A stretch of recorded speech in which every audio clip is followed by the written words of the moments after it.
ચાલો આપણે શરૂ કરીએ આજનો લેક્ચર લોગેરિધમ સાથે. તો આપણે જોયું હતું ઘણા લાસ્ટ લેક્ચરમાં આપણે હોમવર્કમાં તમને કેટલાક ક્વેશ્ચન આપેલા હતા. તો સૌપ્રથમ એ ચેક કરી લઈએ કે એનો જવાબ શું આવશે. તો આની અંદર જોવાનું છે, પહેલા ક્વેશ્ચનની અંદર પૂછ્યું છે આપણને એક્સ અને વાય માંથી મોટું કોણ છે તે જણાવો. તો ભાઈ આમાં જોવાનું છે કેવી રીતે જોશું આપણે બંને બાજુ શું લઈએ. આપણે જ્યારે ઘાતને આપણે નીચે પાડવી હોય તો બંને બાજુ શું લેતા હોઈએ છીએ, આપણે લોગ લેતા હોઈએ છીએ. તો અહીંયા પર તમારે શું કામ કરવાનું છે, લોગ લેવાનું છે. લોગ લેશો તો કઈ સંખ્યાથી લોગ લેશો, બેઝ શું લેશો. તો તમને ખબર છે કે જે અહીંયા સંખ્યા આપી હોય એનો જ બેઝ લઈ લેવાનો. તો હું બેઝ લેવા માટે શું લઈશ, log 7.1 ગ્રેટર દેન log 7.1 7.1. એનાથી શું થશે, તો એનાથી થશે કે આ વસ્તુ 1 બની જશે. એનાથી શું થશે કે આ વસ્તુ 1 બની જશે. તો આપણને શું થશે કે અસમતા સમજવામાં સરળતા રહેશે. હવે જે આધાર છે એ કેટલો છે, 1 થી મોટો છે. 1 થી આધાર મોટો હોય તો એક એવું વિધેય કહેવાય, વધતું વિધેય કહેવાય. અને વધતું વિધેય જ્યારે અસમતાની અંદર આપણે લગાવીએ છીએ ત્યારે અસમતા બદલાતી નથી. તો આ સમયે જવાબ શું આવી જશે તમારો, અસમતા બદલાયા વગરનો. એટલે કે આ 1 થઈ ગયો, આ 1 થઈ ગયો, તો x ગ્રેટર દેન y. તો પ્રથમનો જે આન્સર છે એ શું આવશે, x ગ્રેટર દેન y આવે છે. અહીંયા જુઓ શું છે, ઓકે અહીંયા આપણે સવાલ લખવામાં કંઈક ભૂલ થઈ ગઈ છે. તો તમે જે પણ વ્યક્તિઓ કર્યું છે સવાલને જરાક ચેન્જ કરી લેજો. 1/5 x ઘાત લખી છે, તો અહીંયા પણ 1/5 જ આવશે, બરાબર. યા તો બંનેને 1.5 લખો, યા તો બંને 1/5 લખો, તો આપણે લાસ્ટ સવાલને આસાનીથી સોલ્વ કરી શકશું. તો અહીંયા તમે શું કરો છો, log 1/5 લગાવો છો. log 1/5 લગાવવાથી શું થશે, log 1/5 લગાવવાથી શું થશે, આધાર તમારો 1 કરતા નાનો છે એટલે જ્યારે તમે લગાવશો તો એ કયું વિધેય કહેવાશે, ઘટતું વિધેય કહેવાશે. તો એવા સમયે અસમતા બદલાઈ જશે અને તમારો અહીંયા y અને x આવી જશે. તો અસમતા શું થઈ જશે, બદલાઈ જશે. તો જવાબ શું આવશે, x ગ્રેટર દેન y. તો બંને કેસમાં જવાબ તમારો શું આવે છે, x ગ્રેટર દેન y જ જવાબ આવે છે. તો અહીંયા રકમ બદલવા માટે વિનંતી કે તમે ક્લાસ જેનો જવાબ નથી આવ્યો અહીંયા શું કરે, રકમ બદલી લે. તો રકમ ભૂલ હતી એના લીધે તમને કદાચ સવાલનો જવાબ ના પણ આવ્યો હોય, કોઈ વાંધો નહીં, પણ તમે હવે કરી શકો છો, બરાબર છે. ચાલો અહીંયા પૂછ્યું છે નીચેના વિધાનો છે સત્ય છે કે નહીં, આપણે ચેક ટ્રુ ઓર ફોલ્સ કહી શકો. આને શું કહી શકો, ખરા ખોટા છે કે નહીં ચેક કરવાનું છે. તો આની અંદર તમે જોઈ શકો છો અહીંયા પહેલી વાત સૌપ્રથમ જુઓ તો અહીંયા આધાર શું છે, 1 કરતાં મોટો.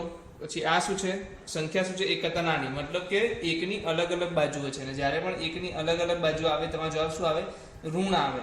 તો ઋણ સંખ્યા તો 0 કરતાં કેવી હોય, નાની હોય. અહીંયા શું કહે છે, મોટી. એટલે આ શું કહેવાશે, ખોટું, બરાબર. આ ખોટું કહેવાશે. અહીંયા જુઓ 3 અને 0.01. 0.01 છે તો પહેલા તો મને એ કહી દો કે આનામાં શું લખાશે, આના પ્રમાણે આના માટે શું લખાશે એ મને કહી દો. ચાલો જલ્દીથી. એક તો શું છે, ધન સંખ્યા છે, સોરી આ 1 કરતાં મોટી છે અને આ 1 કરતાં નાની છે. બંને અલગ અલગ બાજુ આવી છે એટલે આ સંખ્યા કેવી થઈ જશે, ઋણ સંખ્યા થઈ જશે. હવે ઋણ સંખ્યા તો 1 કરતાં મોટી હોય નહીં એટલે આપણે શું કહે છે, ખોટું.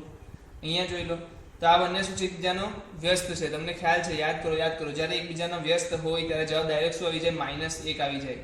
જ્યારે એકબીજાનો વ્યસ્ત હોય જવાબ શું આવશે તમારો, ડાયરેક્ટ -1. તો -1 શું છે, 0 કરતાં નાનું છે. ઓકે, તો આ શું છે, સત્ય છે. અહીંયા જુઓ અલગ અલગ બાજુઓ છે, 1 કરતાં નાની છે ને આ 1 કરતાં મોટી છે. મતલબ આનો જવાબ શું આવવો જોઈએ, ઋણ આવવો જોઈતો હતો, પણ અહીંયા શું કહે છે કે ધન છે. તો એ બી જવાબ ખોટો પડશે. અહીંયા જોઈ લો એકની બંને સમાન બાજુ આવ્યા છે. એકની બંને 1 થી નાના છે ને બંને 1 થી નાના છે. બંને 1 થી નાના છે એનો મતલબ કે બંને એકની એક જ બાજુ આવેલા છે, સરખી બાજુ આવેલા છે. એનો મતલબ આનો જવાબ શું આવશે, ધન. અહીંયા શું કહે છે, <0 એનો મતલબ કે અહીંયા તો ઋણ બતાવે છે. તો આ સેન્ટેન્સ બી શું થશે, ખોટું પડશે. અહીંયા જુઓ તો બંને શું છે, એકની સમાન બાજુ આવેલા છે. કેમ, કારણ કે બંને 1 કરતાં નાના છે. ઉપર જેવો જ કેસ સેમ છે. તો આમાં શું આવે છે, ધન સંખ્યાને દર્શાવી બી શું છે, ધન સંખ્યા. તો આ જવાબ સાચો છે.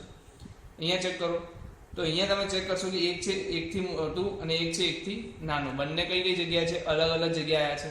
અગર બંને અલગ અલગ જગ્યાએ આવે તો જવાબ કેવો આવે, ઋણ જવાબ આવે. અહીંયા આપણે શું કીધું છે, ધન છે. તો આ પણ જવાબ ખોટો પડશે. અહીંયા ચેક કરો તો 10 છે અને 100 છે, પણ બંને કેવા છે, ઓ જબરદસ્ત સવાલ પૂછવામાં આવ્યો છે. કશું જ કરવાનું નથી, આપણે શું કરવાનું છે, સિમ્પલ આ 10 ને શું લખી શકે, 100 ને શું લખી શકે, 10 નો વર્ગ. તો આ શું લખાશે, 2 log 0.210, બરાબર. શું લખાશે, 2 log 0.210. હવે મને કહો આ જે સંખ્યા છે કેવી થશે, ઋણ. આ સંખ્યા શું થશે, ઋણ. કેમ, કારણ કે 1 કરતાં મોટી છે અને આ 1 કરતાં નાની છે. આ સંખ્યા પણ શું થશે, સિમ્પલ વસ્તુ છે, સેમ જ છે, તો પણ ઋણ થશે.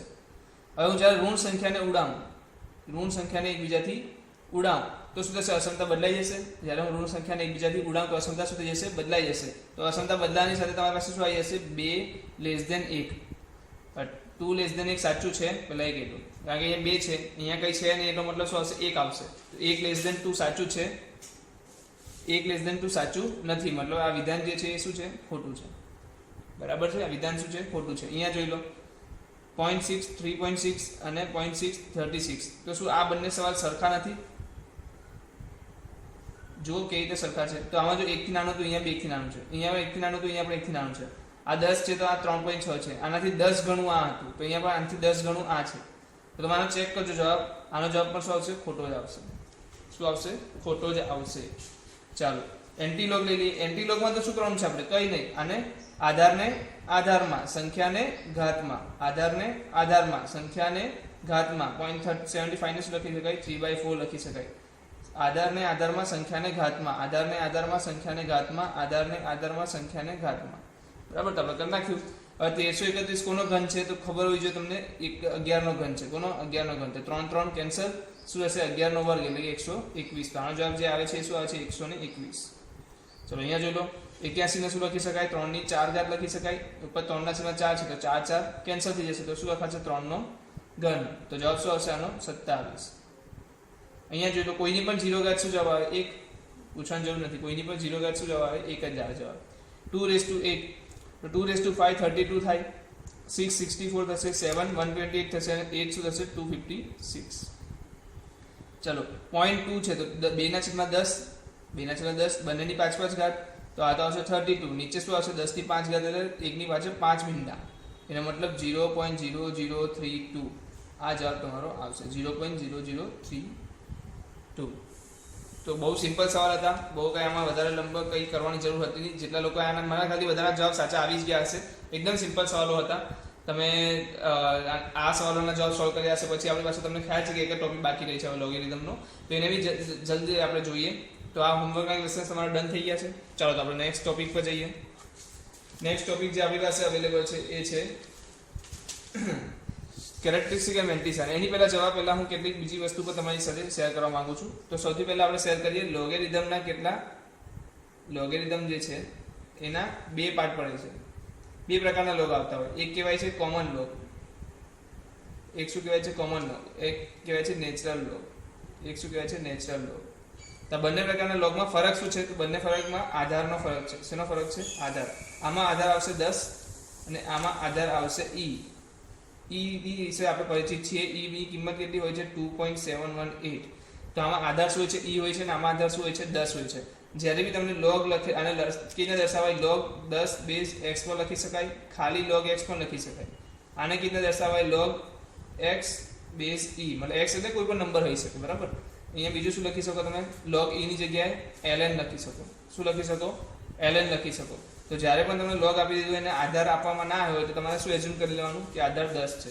અને જ્યારે તમને શું આપેલું હોય? લોગની અંદર ln લખીને આપી દીધું. આનો મતલબ શું છે? n એટલે કે નેચરલ. n એટલે કે નેચરલ. તો નેચરલ લોગ એટલે કે જેનો આધાર e હોય એવો લોગ. તો આ બે વસ્તુની જાણકારી તમને ખાસ હોવી જોઈએ. તો કેટલાક આના આપણે જે કિંમતો છે એને પણ આપણે યાદ રાખી લઈએ. જેમ કે log 2 જે આધાર શું છે? 10, તો એની કિંમત શું થશે? 0.3010. log 3 to the base 10 શું થશે? 0.4771. પછી છે આપણી પાસે log 10 base 7, તો એનો જવાબ તમારી પાસે શું થશે? 0.8451. તો આ ત્રણ જે કિંમતો છે મોટે ભાગે તો કિંમતો રકમમાં આપેલી જ હોય છે, પણ છતાં પણ તમે યાદ રાખી લો તો સૌથી પહેલા બેસ્ટ રહેશે. પણ હવે ક્યારેક એવું થાય કે સર 5 ની કિંમત આપણે શોધી જ નહીં, તો 5 ની કિંમત આપણે જાતે પણ શોધી શકીએ છીએ. જેમ કે કેવી રીતના? આવી રીતે log 10 base 5 છે તો તમે શું લખી શકો? log ને 10/2 log 10/2 લખી શકો છો. તો આને શું લખી શકાય? log 10 minus log 2 to the base 10. બરાબર છે. તો log 10/10 કે શું થઈ જશે? 1. અને log આની કિંમત આપણી પાસે છે શું છે? -0.3010. તો 1 minus 0.3010 શું થશે? 0.6990.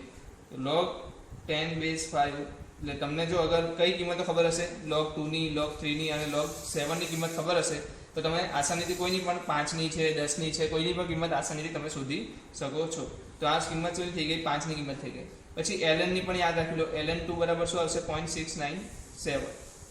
શું આવશે? 0.691 આવશે. શું આવશે? 0.691 આવશે. સોરી 0.693 આવશે. ચાલો હવે ln ની કિંમતો તમને યાદ રાખવાની જરૂર ના પણ બને. કેવી રીતે? આપણે ln અને log વચ્ચેનો એક સંબંધ પાડવી લઈએ. કેવી રીતે? તો સૌથી પહેલા મને કહું log શું છે? log છે 10 base e. Sorry log 10 base કેવા છે? આને શું કહેવાય? Common log. ln base એટલે કે log ઈ બેઝ છે એને શું કહેવાશે? Natural log. બરાબર, આટલી બે વસ્તુ આપણને ખબર છે. અને એક કિંમત હું તમને કહી દઉં, ln10 તમારું શું થાય છે? 2.303. ln10 એટલે શું? log 10 to the base e. તમારું શું થાય છે? 2.303. હવે જુઓ, આપણને આ વસ્તુની કિંમતનો ખબર છે, એનાથી આપણે શું કરશું? બે વચ્ચેનો સંબંધ બી મેળવી લઈશું. કેવી રીતે સંબંધ મેળવશું? તો જુઓ, અહીંયા જોઈએ. હવે મને જરૂર છે log e બેઝ n ની, એટલે કે ln, જે નંબર કોઈ બી હોઈ શકે n.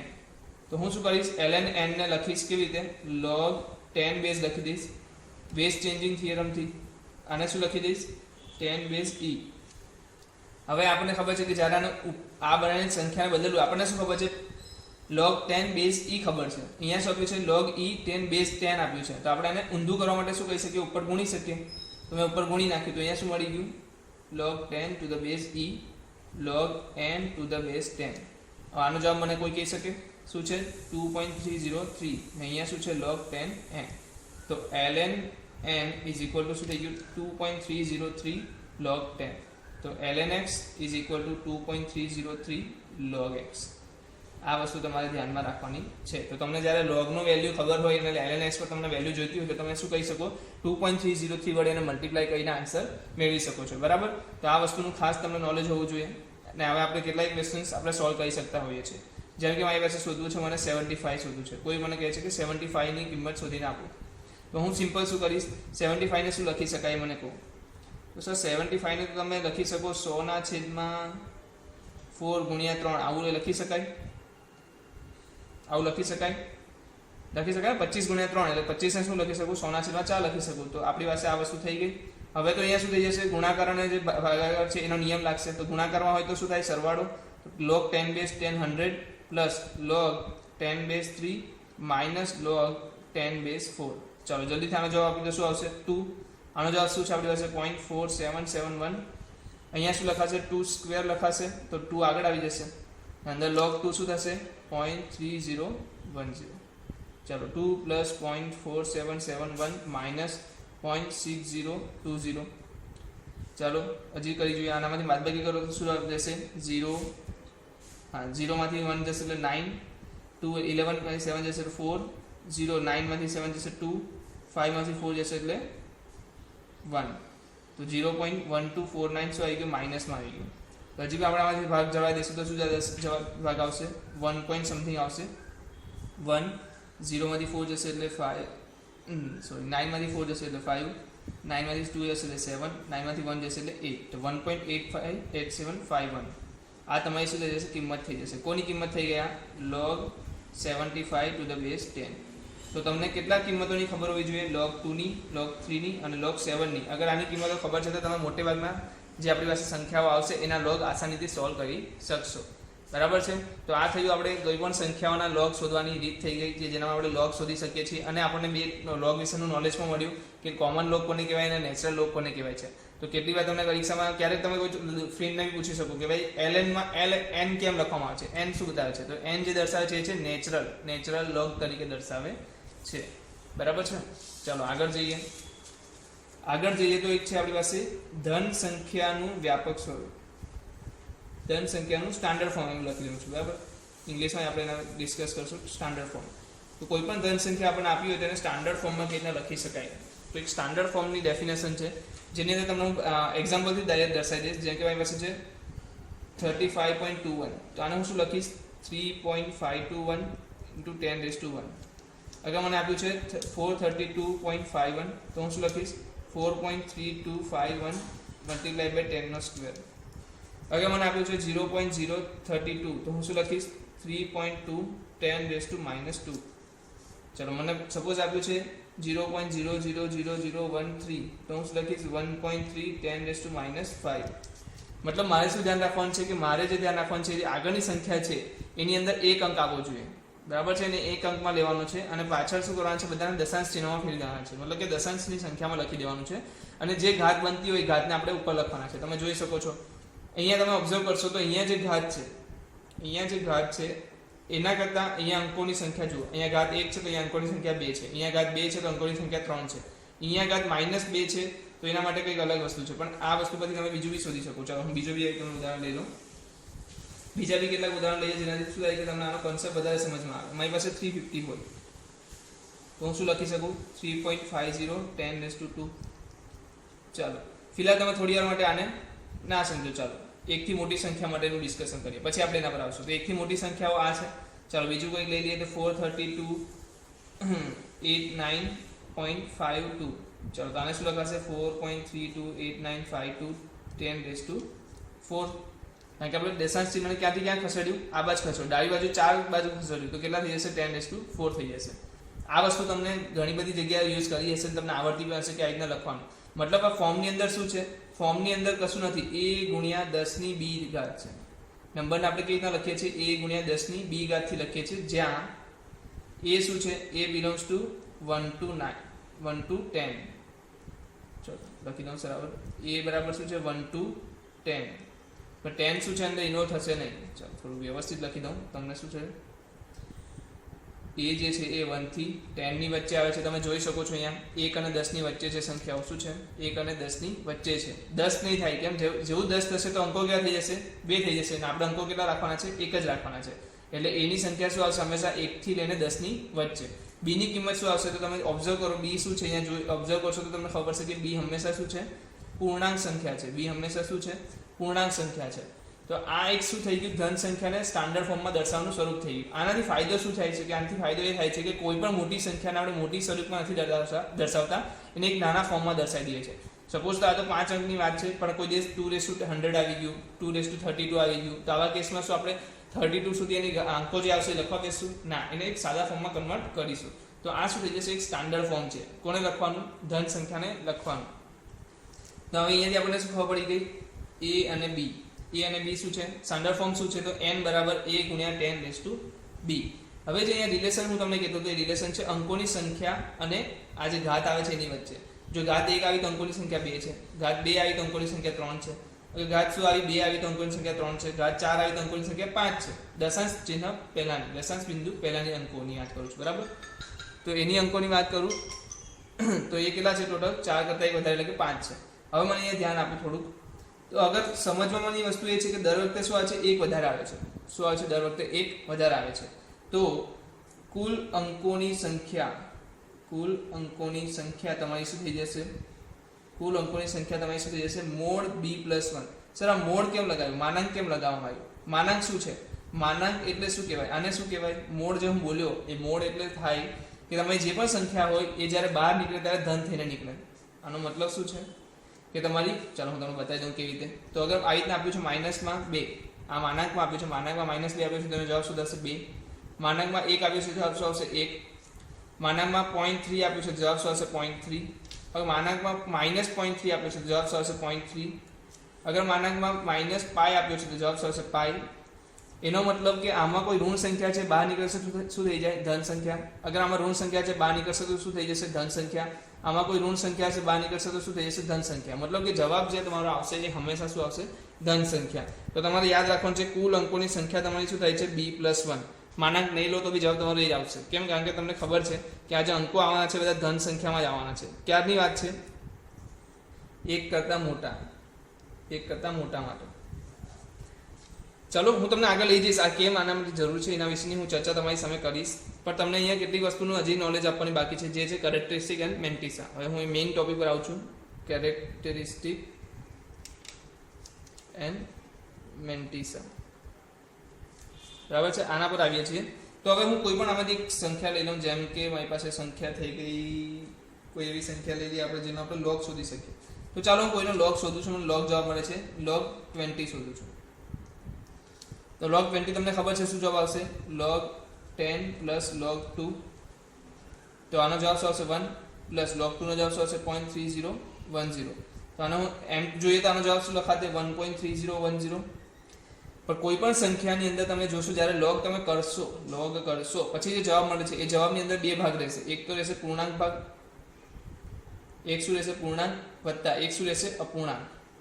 તમે જોઈ શકો છો અહીંયા એક ભાગ શું રહેશે પૂર્ણાંક ભાગ, એક ભાગ શું રહેશે અપૂર્ણાંક ભાગ. તો જે પૂર્ણાંક ભાગ છે એ તમારી શું થશે કેરેક્ટરિસ્ટિક. પૂર્ણાંક ભાગ શું થશે તમારી કેરેક્ટરિસ્ટિક.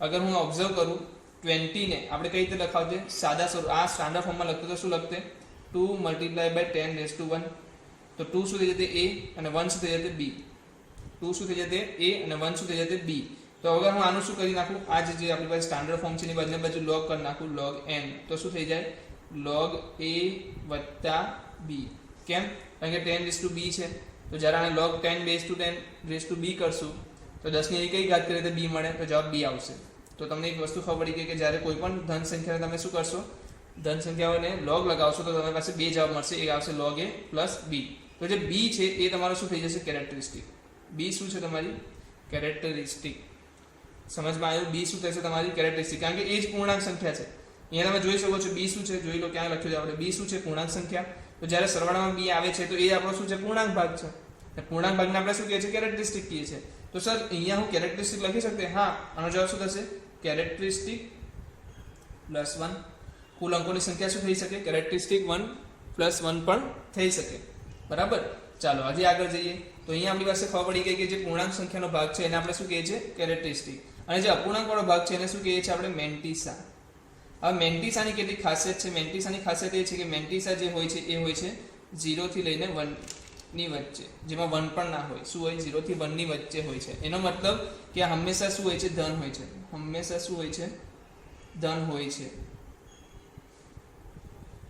હંમેશા શું હોય છે ધન હોય છે તો સર આનો યુઝ ક્યાં થશે સર આનો યુઝ શું કરી શકીએ આપણે તો હું તમને કેટલાક સવાલ બતાવું છું જેનામાં આપણે એનો યુઝ કરીશું ચલો આપણે તો હમણાં ખબર શું પડી ગઈ કે અગર બે અંકોની સંખ્યા હતી તો જવાબ શું આવી ગયો પૂર્ણાંકમાં 1 તો 1 + 1 શું થઈ જશે બે અંકોની સંખ્યા ચલો હું તમને એક એક્ઝામ્પલ લઉં પછી વધારે સમજમાં આવશે પણ કેરેક્ટરિસ્ટિક મેન્ટિસામાં તમને ખ્યાલ તો આવી ગયો હશે કે કોઈ પણ સંખ્યાનો તમે log કરશો તો તમને શું મળશે log a + b જે આ શું હશે પૂર્ણાંક ભાગ અને આ શું આવશે અપૂર્ણાંક ભાગ હવે એમ તમે એમ કેમ કહો છો કે સર મેન્ટિસા 0 થી 1 ની વચ્ચે કેમ આવે છે તો તમને બી ખબર છે કે જ્યારે મારી સંખ્યા 1 થી લઈને 10 સુધી હોય 1 થી લઈને 10 સુધી હોય તો 1 થી લઈને 10 સુધીનો log કોઈનો બી લો તમને જવાબ શું મળશે હંમેશા ફ્રેક્શનલ પાર્ટમાં જ મળશે શું મળશે હંમેશા 0 થી 1 ની વચ્ચે જ મળશે તો આનો જવાબ શું આવે છે 0 થી 1 ની વચ્ચે હંમેશા ધન આટલું વસ્તુ તમારે ધ્યાન રાખવાનું છે આને શું કહેવાશે મેન્ટિસા આને શું કહેવાશે કેરેક્ટરિસ્ટિક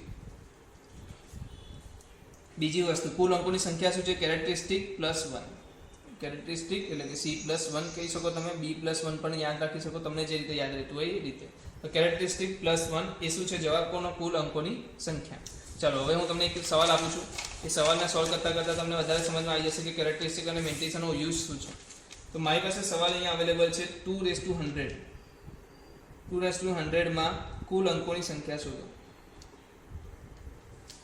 ચલો એક વાત કહી દઉં તમને મજા આવી જશે શું વાત કહીશ તો જુઓ તમે 2⁻100 આપ્યું છે 2 તમે 10 કરો છો 2⁻10 તો તમને ખબર છે 2⁻10 કરતા કરતા તમારા 1024 જેવાની કે આસપાસ પહોંચી જાય છે તો આનો મતલબ 4 અંકો થઈ ગયા તો આજના 2⁻100 કરવાના છે આપણે તો તમે શું અંકો ગણી શકશો તો કે ના એટલું બધું ગુણાકાર થાય તો આટલો બધો અંકો આપણે ગણી નથી શકવાના પણ logનો ઉપયોગ કરીને તમે તાત્કાલિક જવાબ લાવી શકો છો કેવી રીતે તો આપણે શું કરશું n બરાબર શું લખશું અહીંયા n બરાબર આપણી પાસે શું છે 2⁻100 છે અગર હું બંને બાજુ log n કરું તો મને શું મળશે એક b પાર્ટ મળશે અને log a વાળો પાર્ટ મળશે એટલે કે આ અપૂર્ણાંક વાળો પાર્ટ મળશે એક અને આ પૂર્ણાંક વાળો પાર્ટ મળશે શું મળશે પૂર્ણાંક અને એક અપૂર્ણાંક તો જલ્દીથી આપણે શું કરીએ આનો log લઈ લઈએ તો log હું લઈ લઉં છું log 2⁻100 તો શું લખાશે બેઝ શું આવશે બેઝ હંમેશા logમાં બેઝ ના લખેલો એનો મતલબ શું છે 10 બેઝ તો આજે આપણે જેટલી વાતો કરીએ છીએ બધી કેટલા બેઝ પર છે 10 ના આધાર પર જ છે તો 2⁻100 છે તો 100 ક્યાં આવી જશે ઘાત આગળ લખાશે log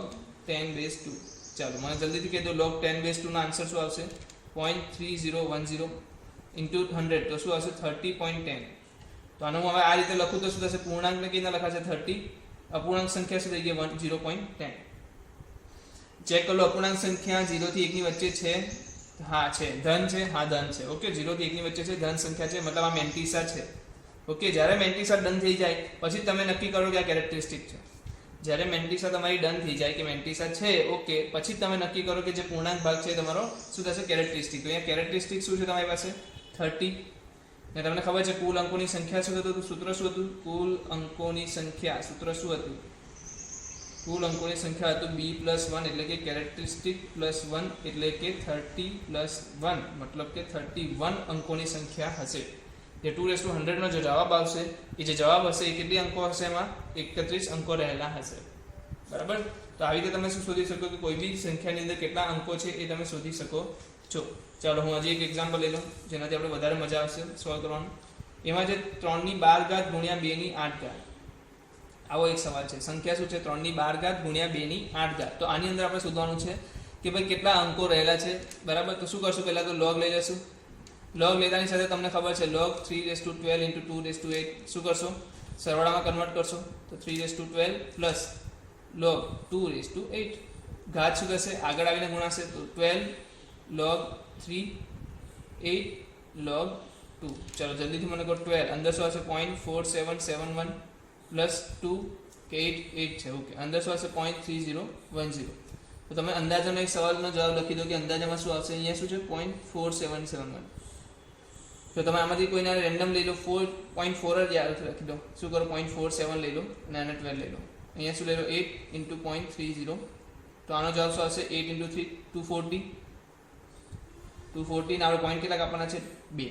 2.40 આવે છે. અહીંયા જવાબ શું આવશે?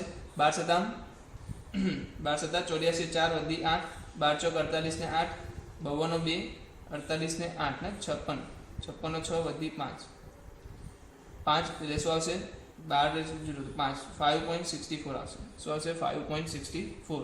બંનેનો સરવાળો કરો તો શું જવાબ મળે છે? એક તો 0 ને 4 4 4 અને 6 0 વધી 1 5 ને 2 7 ને 1 8 8.04 તમારો જવાબ આવે છે. તમારો પૂર્ણાંક શું આવી ગયો? 8 અને અપૂર્ણાંક શું આવી ગયો? 0.04. તો શું 20 0 થી 1 ની વચ્ચે છે? હા. શું ધન સંખ્યા છે? હા. બંને વસ્તુ ચેક કરી લીધી પછી આને શું કીધું? આ કેરેક્ટરિસ્ટિક છે. પછી જ નક્કી કરો. પહેલા શું કરો? મેન્ટિસા ચેક કરો કે 0 થી 1 ની વચ્ચે છે. હા. અને ધન સંખ્યા છે. હા. તો અગર એ બંને વસ્તુ ફૂલફિલ થાય છે તો તમે આને શું કહી દેશો? કેરેક્ટરિસ્ટિક છે. કેરેક્ટરિસ્ટિક મળી ગયા પછી તમે શું લખશો? સિમ્પલ શું લખશો? કેરેક્ટરિસ્ટિક મળ્યા પછી કેરેક્ટરિસ્ટિક +1 = આપકો આન્સર. શું? કુલ અંકોની સંખ્યા. તો શું તમે કુલ અંકોની સંખ્યા શોધવા માટે સક્ષમ થઈ ગયા? શું કરવાનું છે? કેરેક્ટરિસ્ટિક શોધવાની છે. કેરેક્ટરિસ્ટિક એટલે શું? કે પૂર્ણાંક સંખ્યાનો ભાગ. જે બી તમને લોગનો જવાબ મળે તેમાં પૂર્ણાંક અને અપૂર્ણાંક ભાગ રહેલો હશે. તો જે પૂર્ણાંક ભાગ છે એ તમારો કેરેક્ટરિસ્ટિક થશે. પણ એના પહેલા અપૂર્ણાંક ભાગને ચેક કરવાનો છે. અપૂર્ણાંક ભાગ શું હોવો જોઈએ? 0 થી 1 ની વચ્ચે હોવો જોઈએ પ્લસ ધન સંખ્યા હોવી જોઈએ. બરાબર છે. ચાલો હજી આગળ જઈએ. તો હવે આપણી પાસે સવાલ થોડો ચેન્જ થશે. હવે સંખ્યા કેવી હશે આપણી પાસે? 1 કરતા નાની. ધન સંખ્યા 1 કરતા નાની હોય એટલે એને શું કહેવાય? દશાંશ સંખ્યાઓ. દશાંશ સંખ્યાઓ જેવી કે 0.003 0.0004 0.832 0.016. તો આને આપણે સ્ટાન્ડર્ડ ફોર્મમાં લખીએ તો શું લખાશે? 3 × 10⁻³ 4 × 10⁻⁴. અહીંયા શું લખાશે? 8.32 10⁻⁻. એક જ ડેસિમલ ખસે તો -1. આને લખાશે 1.6 10⁻². તો તમે જોઈ શકો છો અહીંયા બધાની ઘાત કેવી આવશે? માઇનસમાં આવવાની છે. પણ બધાની ઘાતો કેવી છે? પૂર્ણાંક સંખ્યાઓ છે. તો આને પણ હું શું લખી શકીશ? n = a × 10⁻⁵. આપણે આ બધા માટે લાગુ પડે છે. બધી ધન સંખ્યા માટે લાગુ પડે છે. હવે જ્યારે તમે બંને બાજુ શું લેશો? log લેશો તો તમને મળશે log a. અને અહીંયા જે જવાબ મળે છે log એટલે કે b જે જવાબ મળે છે ને એ તમને કેવો મળે છે? ઋણ સંખ્યાનો જવાબ મળે છે. જવાબમાં શું મળે છે? ઋણ મળે છે. એટલા માટે આપણે શું કરીશું? તો સૌથી પહેલી એક વસ્તુ તમારે ધ્યાન રાખવાની છે એ કે આપણે એક્ઝામ્પલથી વધારે સમજવામાં આવશે. આનામાં વધારે ડીપમાં હું તમને અહીંયા લઈ જઈશ તો તમે કન્ફ્યુઝ થઈ જશો. બરાબર. હું તમને એક્ઝામ્પલ ધ્યાને સમજાવું. તો એક્ઝામ્પલ આપણે એક લઈ લઈએ પહેલાં. તો સૌથી પહેલાં એક્ઝામ્પલમાં આપણે લઈ લઈશું 1/2 2/100. ચાલો એક બીજું ઓબ્ઝર્વેશન બી તમને બતાવી દઉં.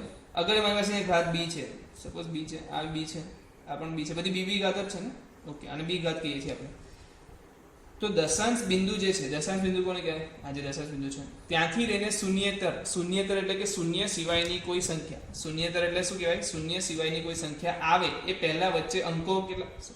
જે દશાંશ બિંદુ છે ત્યાંથી જે પહેલો અંક શૂન્ય સિવાયનો આવે એની વચ્ચે જેટલા શૂન્ય રહેલા છે એની સંખ્યા. ક્યાંથી? દશાંશ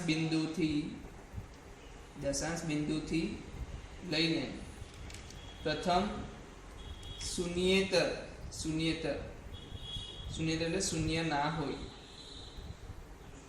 તેવી શૂન્યેતર સંખ્યા આવે તેની વચ્ચે આવેલા શૂન્યોની સંખ્યા શૂન્યોની સંખ્યા. તમે મને કહી શકો આ વસ્તુ વધારે વ્યવસ્થિત સાંભળી લો. દશાંશ બિંદુથી લઈને પ્રથમ શૂન્યેતર સંખ્યા આવે તેની વચ્ચે આવેલા શૂન્યોની સંખ્યા. એટલે કે હું દશાંશ બિંદુથી લઈને પહેલી શૂન્યેતર સંખ્યા આવે એટલે 4 આવી, તો એની વચ્ચે અંકોની સંખ્યા કેટલી છે? 3. અહીંયા જો કેટલી છે? પોઈન્ટ પછી તરત 8 આવી જાય છે એટલે કે 0. અહીંયા શું છે? પોઈન્ટ પછી 0 પછી 1 આવે છે, તો વચ્ચે કેટલા થઈ ગયા અંકો? 1. તો તમે ઓબ્ઝર્વ કરો, -3 હતા ત્યારે શું આવ્યા? 2. -4 હતા ત્યારે શું આવ્યા? 3. -1 હતા ત્યારે શું આવ્યા? 0. -2 હતા ત્યારે શું આવ્યા? 1. એનો મતલબ કે તો તમારો જવાબ આવશે એ શું આવશે? આનો જવાબ જે આવશે એ શું આવશે? b+1. શું આવશે? પાછું b+1 જ આવશે. જે પેલામાં તો એ શું આવશે? b+1. પેલામાં જવાબ શું હતો? b+1. આમાં બી જવાબ b+1 છે. પણ એક વસ્તુનું ધ્યાન રાખવાનું છે, પહેલા આપણે શું નક્કી કરશું? મેન્ટિસા એકવાર ફૂલફિલ થયા પછી આપણે કેરેક્ટરિસ્ટિક જોઈશું. તો પહેલા સૌથી પહેલા હું આ સવાલ સોલ્વ કરાવતા તમને આનો બી ઓબ્ઝર્વેશન આપીશ. ચલો આનો સવાલ સોલ્વ કરાવીએ. તો આનો જવાબ શું આવશે? log 100 1/2 is equal to log n. બરાબર આવે છે? log n છે. આનો જવાબ લાવો જલ્દીથી. ચાલો તો તમે મને કહેશો 100 ક્યાં આવી જશે આગળ? હવે અહીંયા શું આવી ગયું? 2⁻1. 2⁻1 બી લખાશે ને? યા તો તમે યાદ કરી લો ને, 2⁻100 લખી લો પહેલા. ચાલો 2⁻100 લખાશે અને શું લખાય? -100 આગળ મલ્ટીપ્લાયમાં log 2. log 2 શું થશે? -100 × 0.3010. આનો જવાબ શું આવી ગયો? -30.10. આનો જવાબ શું આવી ગયો? -30.10. તો ચાલો જલ્દીથી આમાં મને એક વસ્તુ બતાવી દો. શું વસ્તુ બતાવશો તમે? તો પહેલા કહો. તો કોઈ વ્યક્તિ લખશે -30 -0.10. સોરી -0.10. આ તમારો લખવાનો એક તરીકો છે. કોઈ વ્યક્તિ શું લખી શકે? -30 -0.10. આ બી શું થઈ ગયું? પૂર્ણાંક ભાગ અને આ પણ શું થઈ ગયું? અપૂર્ણાંક ભાગ. પણ આપણે એક વસ્તુનું ધ્યાન રાખવાનું છે, મેન્ટિસા શું હોય છે? મેન્ટિસા 0 થી 1 ની વચ્ચે. હા છે. ચાલો બસ મેન્ટિસા ધન સંખ્યા છે. મેન્ટિસા ધન નથી, તો એને ધન બનાવવા માટે શું કરવું પડશે? આપણે શું કરશું? +1 એડ કરવું પડશે ને -1 માઇનસ કરવું પડશે. કેવી રીતના? તો -30 -0.10 +1 -1. જોઈ લો જવાબ શું આવે છે? -30 તો અહીંયા -30. આનો જવાબ શું આવે છે? 0.9 +0.9 આવે છે અને આનો -1 -1 -30 શું થશે? -31 +0.9.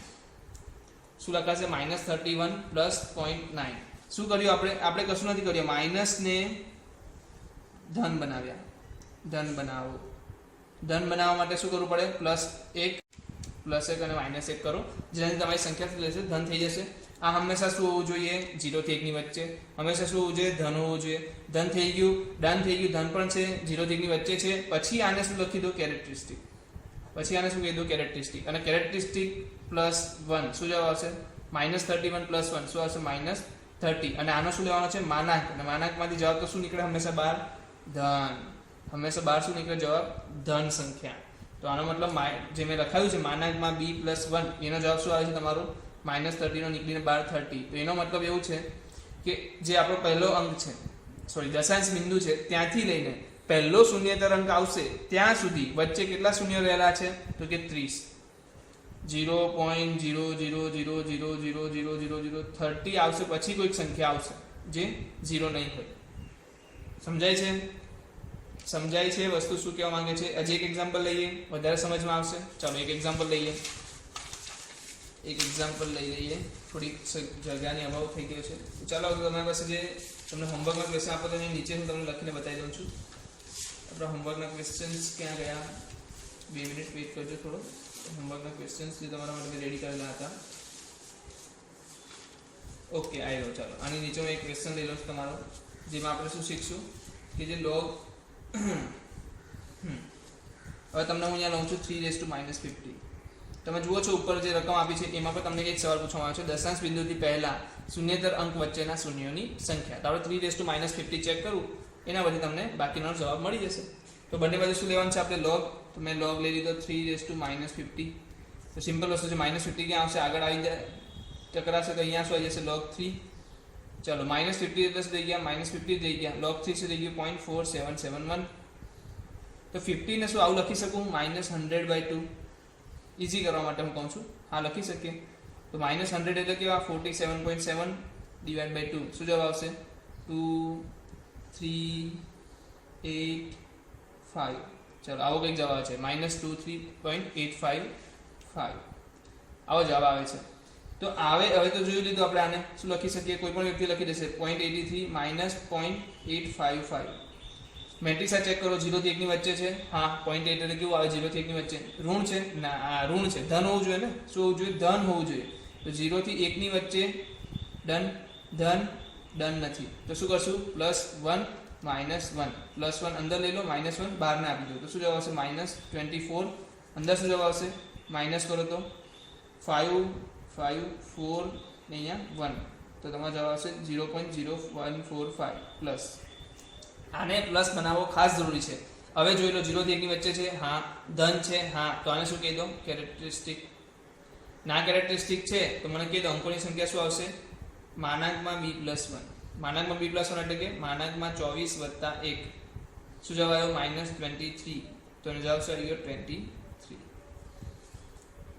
સમજાયું માનાંકનો મતલબ શું છે માનાંકમાં કોઈ પણ ઋણ સંખ્યાઓ બહાર નીકળે ત્યાં સુધી ધન થઈ જાય આનું કામ છે ધન બનાવવાનું આનું કામ શું છે ખાલી સંખ્યાને ધન બનાવવાનું કામ છે તો તમને બંને માટે જવાબ શું આવશે કુલ અંકોની સંખ્યા માટે પણ b+1 અને કઈ વસ્તુ માટે વચ્ચેના અંકોની સંખ્યા શોધી છે એના માટે પણ તમારો જવાબ શું આવશે b+1 જ આવશે તો આ સમયે તમે શું શોધી શકો તો તમે અંકોની સંખ્યા શોધી શકો છો તમે દશાંશ બિંદુથી રહેલા પહેલા શૂન્યેતર અંક વચ્ચેના શૂન્યોની સંખ્યા પણ શોધી શકો છો તો અહીંયા તમારી પાસે કેટલાક દાખલાઓ આપવામાં આવ્યા છે તમે એકવાર ફરીથી જોઈ લો દાખલાઓમાં તમને હોમવર્કમાં આની કિંમતો શોધવાની છે જે આપણે યુઝ શું કરશું જે આપણે log 2 ની કિંમત લીધી log 3 ની કિંમત લીધી log 7 ની કિંમત લીધી તેનો જે logના કિંમતો છે એનો યુઝ કરીને તમે અહીંયા જવાબ લાવશો પછી આપણે કહીશું સ્ટાન્ડર્ડ ફોર્મમાં કન્વર્ટ કરવું આને આપણે સ્ટાન્ડર્ડ ફોર્મમાં લખવાનું કામ કરવાનું છે તમારે શેમાં કન્વર્ટ કરવાનું છે a × 10⁻b માં ફેરવવાનું છે બરાબર તો આ કામ તમારે કરવાનું છે પછી તમારે અહીંયા અંકોની સંખ્યા શોધવાની છે જે આપણે દાખલા જોયા છે એ જ વસ્તુનો યુઝ કરીને અંકોની સંખ્યા શોધવાની છે અને બીજું દશાંશ બિંદુથી પહેલા શૂન્યેતર અંક વચ્ચેના શૂન્યોની સંખ્યા